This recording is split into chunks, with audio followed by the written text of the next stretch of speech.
Welcome to Nonato Beach Resort. Ito po yung mga cottage nila. Ayan. Pwede kayo stay over here. Tapos meron din dito, ganyan no, couple. Ganda. Ito. Oh, yan. Mga kubo-kubo nila. Parang ganyan siya. Maliliit.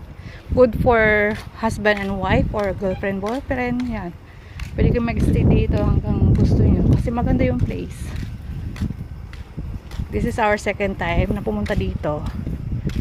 Maganda siya. Ito yung mga ano nila. Open cottage nila. Ganda oh. Banda dun. May nakaunan. Doon sa banda dun, sa dulo. Wala pa naman sa dulo eh. Ada dulo tayo? Oo. Ayan, tapos ito. Meron silang ano dito. Wala lang po, ma'am. Di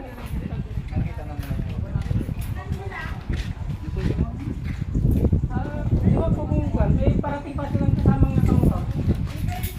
Oo. Ilan po kayo lahat, ma'am? Hindi pa sure kung ilan lahat, ma'am eh. Family po po. Oo. Tapos meron sila ditong shop. Hindi, ano lang kami. Full day lang kami. Full day lang. Dito po? Later lang. Ilan?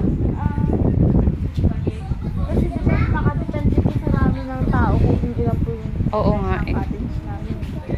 Ano naman kami? Pito. Kami dalagitan dalawa. Hindi, kung dadating pa yung mga ano, hindi pa kasi sure kung dadating yung mga bata eh. Mamaya na lang po.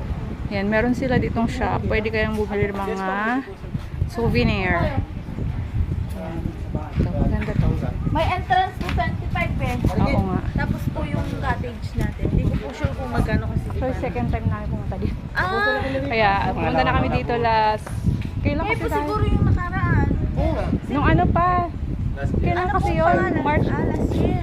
Hindi, nito lang. Year na to. Kahit kung year late oh. Ano po? Anong month kasi yun? Ano na ngayon? Baliehos. Balieho? Baliehos family. Oo, meron yun. Meron na kaming record dito.